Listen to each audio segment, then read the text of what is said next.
మెదక్ జిల్లాలో విద్యారంగ సమస్యలు పరిష్కరించాలని పలుమార్లు జిల్లా విద్యాధికారిని విన్నవించినా పట్టించుకోవడం లేదని ఏబీవీపీ రాష్ట్ర వర్కింగ్ కమిటీ సభ్యులు శశికాంత్ అన్నారు.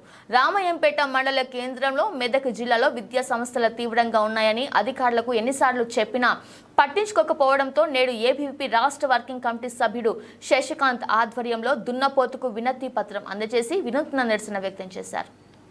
ఈ కార్యక్రమంలో ఏబీవీపీ రాష్ట్ర కార్యవర్గ సభ్యుడు ప్రశాంత్, నాయకులు సంపత్, నగర సంయుక్త కార్యదర్శి దుర్గాప్రసాద్, స్వామి తదితరులు పాల్గొన్నారు. ఈ రోజు అఖిల భారతీయ విద్యార్థి పరిషత్ మెదక్ జిల్లా రామాయంపేట శాఖ ఆధ్వర్యంలో ఈరోజు దున్నపోతుకు వినతి పత్రం అందజేయడం జరుగుతుంది.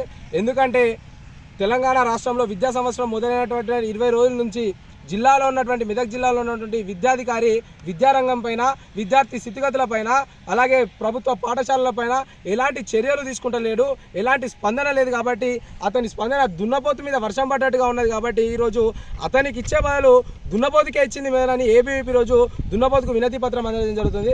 కాబట్టి ఈరోజు ప్రభుత్వ పాఠశాలలో కాకుండా ప్రైవేటు పాఠశాలలో అత్యధికంగా ఫీజులు వసూలు చేస్తూ ఉన్నారు. ఈరోజు లక్షలలో ఫీజులు వసూలు చేస్తూ ఉన్నారు. విద్యార్థుల దగ్గర ఫీజుల పేరుతో విద్యార్థుల తల్లిదండ్రుల యొక్క రక్తాన్ని జలగల్ల యొక్క ప్రైవేట్ పాఠశాలను పీడిస్తా ఉన్నా. ఈరోజు డిఈఓ ఒక్క స్కూలుకు కూడా నోటీసులు జారీ చేసింది లేదు. అలాగే ఈరోజు ప్రభుత్వ నిబంధనలకు వ్యతిరేకంగా ప్రైవేట్ పాఠశాలలో అక్రమంగా అధిక ధరలతోటి పుస్తకాలు విక్రయిస్తూ ఉంటే ఈ సమాచారం డిఓ గారికి ఫోన్ ద్వారా కావచ్చు, లెటర్ ద్వారా కావచ్చు అందించిన ఇంతవరకు ఒక్క స్కూలుకు కానీ ఒక యాజమాన్యానికి కానీ నోటీసులు జారీ చేసినటువంటి దాఖలాలు మెదక్ జిల్లాలో. కాబట్టి డిఓ గారు మీ యొక్క ప్రవర్తన ఏదైతుందో ఈ ప్రవర్తనను మార్చుకొని మీరు ఒక డిఓ అనే విషయాన్ని గుర్తుపెట్టుకొని మీ యొక్క పనితీరును సక్రమంగా కొనసాగించాలి.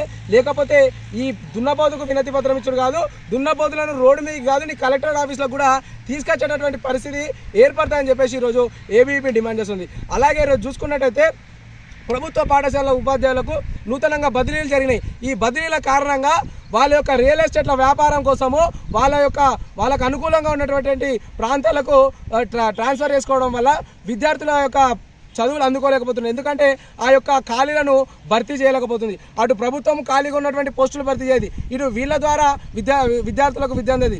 దీని ద్వారా విద్యార్థులు తీవ్రంగా నష్టపోయేటటువంటి పరిస్థితి కనిపిస్తూ ఉంది. ఈరోజు నిన్న చూసుకుంటా ఉంటే చిన్న శంకరంపేట మండల్, ఈరోజు షాలిపేటలో విద్యార్థులు రోడ్డెక్కినటువంటి పరిస్థితి. దీని కారణంగానే ఇలాంటివి జరుగుతూ ఉన్నాయి. కాబట్టి డిఓ గారు స్పందించి ఈ రకమైనటువంటి చర్యలు జరపకుండా చూడాలి.